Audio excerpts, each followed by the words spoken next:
వీడి కోసం మనం వెయిట్ చేయడం రేపు పొద్దున మనం జైల్లో ఉన్నప్పుడు ఆడు కూడా ఇలాగే వెయిట్ చేస్తాడు కదండి. వచ్చేస్తున్నాడు. అటు అటు అటు. ఏమైంది సార్? ఏంటంటే చిక్కిపోయావు?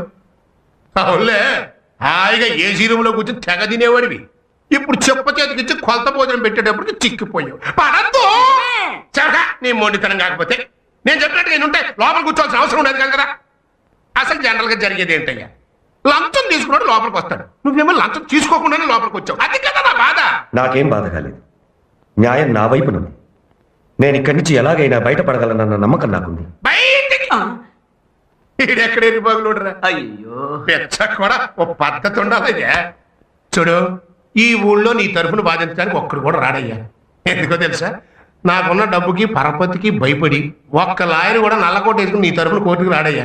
అందుకని నీతి న్యాయం నా రెండు కళ్ళు అని అట్లా తెలుసు కూర్చోక ఆ కళ్ళకి నల్ల కళ్ళజోడు పెట్టేయి, నాకు చెక్కండి ఇచ్చేయి. అప్పుడు నువ్వు నాతోనే ఉంటావు, నాతోనే తింటావు, నాతోనే బతుకుతావు. నీతితో బతికానన్న తృప్తితో ఇక్కడే చస్తాను, కానీ నీతో మాత్రం చేతులు కలపను. వీడు బతక నేర్చున్నాడు, అందుకే బతుకు బస్ స్టాండ్ అయింది. మరి ఇంకే లైఫ్ ఇందులోనే. హలో,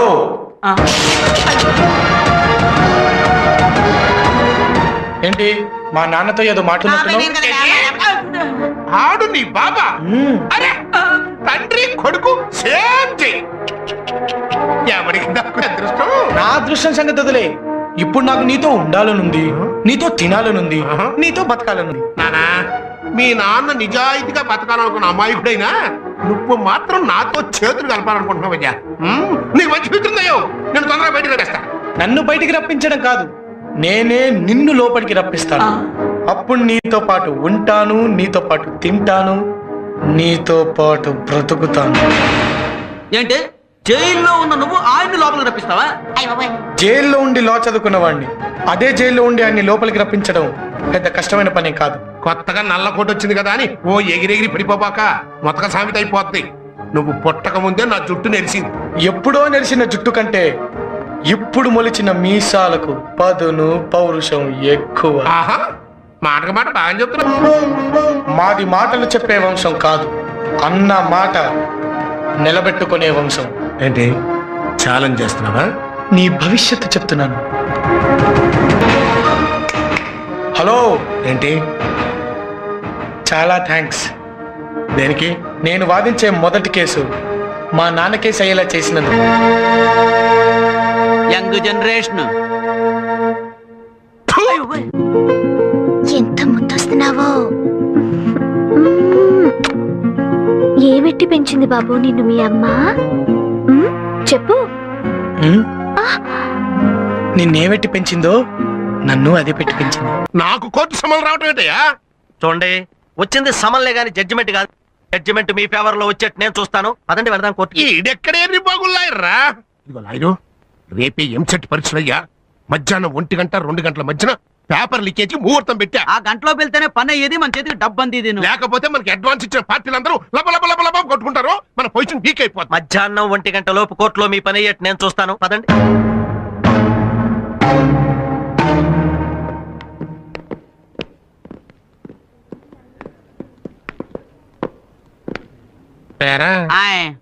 కుర్రలాయర్ కనపడలేదండి. మన దెబ్బకి భయపడి తోక ముడిచాడా? ఓ సార్ అటు చూడండి.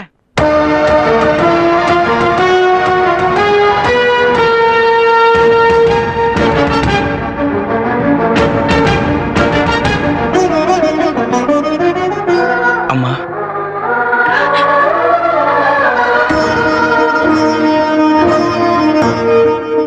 నాన్న, నేను లాయర్ అవ్వాలన్న ఇన్నాళ్ళు మీ ఆశయాన్ని ఈరోజు నెరవేర్చాను.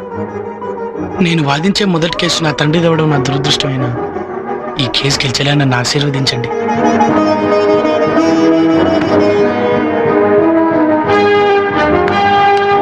సత్య, రేపు ఎంసెట్ ఎగ్జామ్స్. ఆ సాంబశివం గారు ఎట్టి పరిస్థితుల్లోనే ఎంసెట్ పేపర్స్ లీక్ చేయడానికి ప్రయత్నిస్తాడు. వాడు కోర్టులోనే ఉండాలి కాబట్టి వాడి పిఏ మీద ఒక్క నిశ్చించండి. Okay, come on move.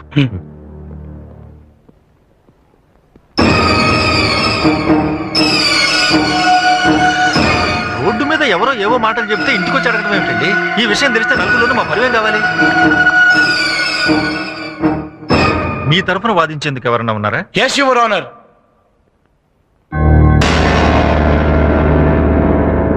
Proceed. Look mister Sambasivam, చూస్తూనే ఉన్నానండి. మీరు రాఘవ్ గారిని మీ ఇంటికి పిలిచి 10 లక్షల లంచం ఇస్తాన్నారా? లంచం! అయ్యా, గుళ్ళో 10 పైసలు దక్షిణ వేస్తేనే దేవుడికి లంచం ఇస్తున్నాడు అని జనం ఎక్కడనుకుంటారో అని భయపడే నేను 10 లక్షలు మరైతే ఆయన్ని ఇంటికి ఎందుకు పిలిపించారు?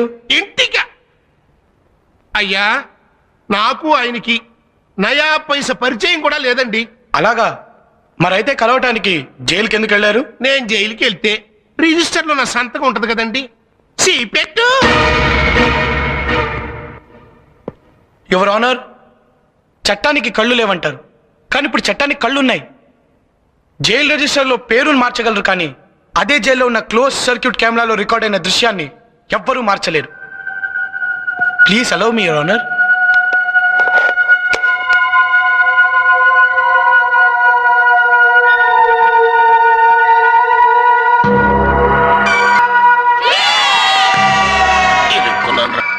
I object your honour. పెరిగిన టెక్నాలజీతో ఇలాంటి సాక్ష్యాలు ఎన్నైనా సృష్టించవచ్చు. అమెరికా అధ్యక్షుడు జైలుకు వచ్చి ఈ రాఘవ గారితో మాట్లాడినట్టు నేను సృష్టించగలను. యువర్ ఆనర్, ఈయన లాయరుగా కాక ఒక నేరస్తుడిగా, ఒక నేరస్తుడికి కొడుగ్గా క్రిమినల్ బుర్రతో ఆలోచించి ఇలాంటి వాళ్ళు సృష్టిస్తున్నాడు. క్రిమినల్ మెంటాలిటీ ఉన్న ఇలాంటి వాళ్లను చదువుకొనిస్తే కోర్టుని ఇలాగే మోసం చేస్తారు. ఇలాంటి వాళ్లను చదువుకోనివ్వటమే తప్పు. తప్పుడు పనులు చేసి జైలుకెళ్లి కోర్టుని ఇలా తప్పుదోవ పట్టించాలనుకుంటున్నా ఇలాంటి ఖైదీ లాయర్లకు కోర్టులో వాదించే అర్హత కూడా లేదు. అంతేకా, that's all your honour. Court is adjourned for lunch. ఇప్పుడు 1 గంట అయింది. మీరు వెళ్ళి వెంటనే పని చూసుకుని తొందరగా వచ్చేయండి మళ్ళీ.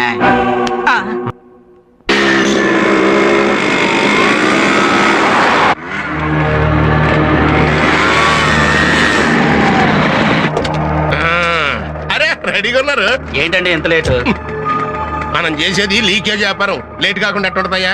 బ్రేక్ టైమ్ లో కానీ బోల్ నుంచి బయట పడలా. సర్లే, క్యాచ్ తీసుకోండి సార్, అందరిది కలిపి 2 కోట్లు. ఇదిగోండి సార్ పేపర్లు. Okay okay. రై, ఆయ్. ఈ మొత్తాన్ని 2 సూట్ కేసులు సర్దేసి. అలాగండి. ఇక ఒరిజినల్ పేపర్ జెరాక్స్ కాపీ.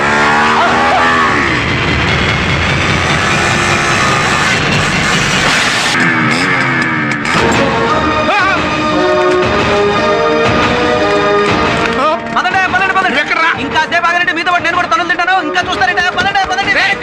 కార్తాళాలు ఇచ్చారా? కార్తాళాలు మీరు చూస్తారంటరా అనేసి.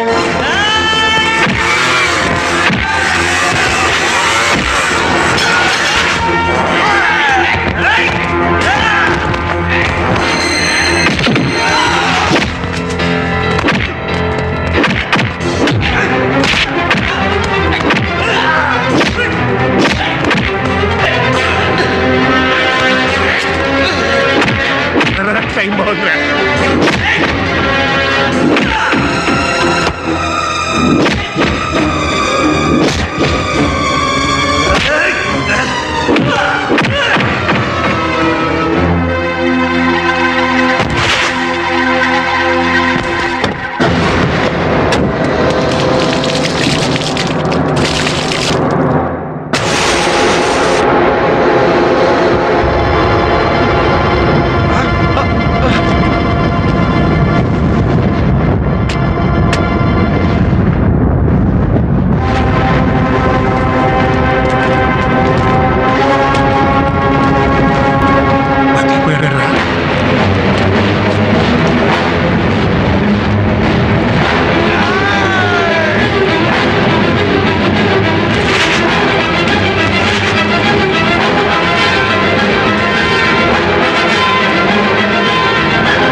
రాయికి చెక్కు తేడా తెలుసు ఆయన నన్ను మంచి డాక్టర్ దగ్గర తీసుకెళ్ళు ఇచ్చేసాను సార్. ఏంటది? సార్ కాలు కోసేసి బాడీ బయటికి లాగేస్తాను సార్. మీరేం భయపడకండి సార్. సార్ కాలు పోతే 2 కర్రలు సంకలో పెట్టుకుని మిమ్మల్ని మీరే మోసుకెళ్ళొచ్చు సార్. కానీ మీరు పోతే మిమ్మల్ని మోయడానికి 4 మనుషులు కావాలి సార్. వద్దు వద్దురా నాయనా, నా చావునేంత నాయనా, నన్ను వదిలేరే. ఈ ప్రాణాన్ని నా ప్రాణం ఇస్తాను sir. Doctor Brahma, what is this? This is operation. Caesarean operation చేసి బేబీని బయటికి తీసినట్టు కాలు కోసేసి బాడీ బయటికి లాగుతా. Oh shit! ఈ టైంలో ఉపయోగించాల్సింది డాక్టర్ తొక్కల బ్రెయిన్ కాదు, నాలాంటి great engineer brain. Call cut చేయకుండా కార్ కట్ చేసి బాడీ బయటికి తీద్దాం. మీ ఇద్దరేంట్రా నా పాలెడు యమభటుల్లో దొరికారు, నన్ను వదిలేంట్రా బాబు. మంచి ఏం పర్లేదు సార్. కాలు కార్ కట్ చేయాలి. కాదు కాలే కట్ చేయాలి. కాదు కారే. కాలే కట్ చేయాలి. కారు. కాలే కట్ చేయాలి. కారు. కాలే కట్ చేయాలి. ఏ, కారు.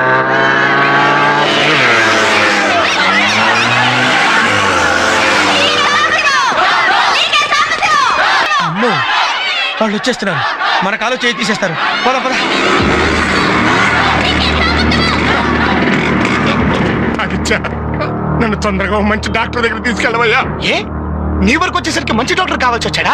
నీ వరకు వచ్చేసరికి ప్రాణం విలువ తెలిసిందా? ఒక ఇంట్లో దొంగతనం జరిగితే ఆ ఇంట్లో వాళ్ళు మాత్రమే నష్టపోతారు. ఒక చోట కల్తీ జరిగితే కొందరు మాత్రమే నష్టపోతారు. ఒక బ్యాంక్ రాత్రి ఎత్తేస్తే ఆ ఖాతాదారులు మాత్రమే నష్టపోతారు. కానీ వీడు చేసే పేపర్ లీకేజ్ వల్ల అర్హత లేని వాళ్ళందరూ డాక్టర్లు, ఇంజనీర్లు అయితే మొత్తం సమాజం నష్టపోతుంది. ఈ పాపిస్టు డబ్బు కోసమేగా నువ్వు స్టూడెంట్స్ జీవితాలతో ఆడుకుంది. రేయ్, నీకు ఈ డబ్బు కంటే 10 డబ్బు ఇస్తాం. నీ వల్ల నాశనం అయిపోయిన స్టూడెంట్స్ జీవితాలకి న్యాయం చేయగలవా? చేయరా? న్యాయం పేపర్ లీకేజీలతో స్టూడెంట్లకి మీరు చేస్తున్న ద్రోహం దేశం మొత్తం క్యాన్సర్ లా వ్యాపిస్తుందిరా.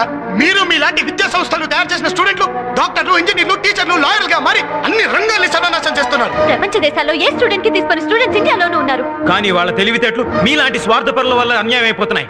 భారతదేశపు భవిష్యత్తు మా స్టూడెంట్స్ భవిష్యత్తు పైన ఆధారపడిందిరా. స్టూడెంట్స్ భవిష్యత్తు బాగుండాలంటే నీలాంటి వాళ్ళు బ్రతుకుండకూడదు. రే పెట్రోల్ అందుకుంటా. వద్దు.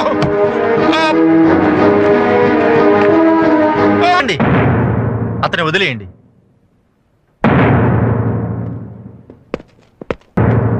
ఆదిత్య, నన్ను క్షమించవయ్యా. నేను చేసిన తప్పులన్నీ కోర్టులో ఒప్పుకుంటాను. ముందు నన్ను కాపాడు బాబు. వెళ్ళి హెల్ప్ చేయండి.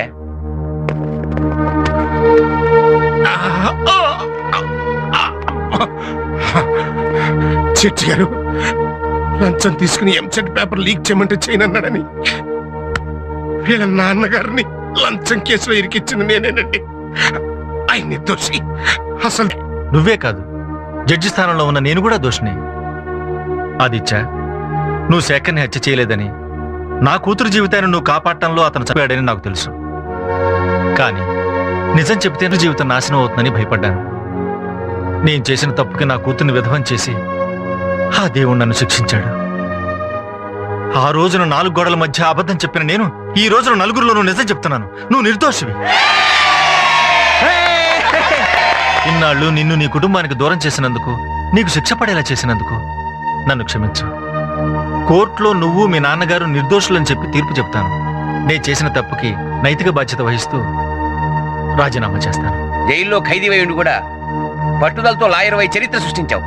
యువతకు ఆదర్శంగా నిలిచి స్టూడెంట్ నెంబర్ 1 అయ్యావు. నువ్వు జీవితంలో కూడా నంబర్ 1 కావాలి. All the best.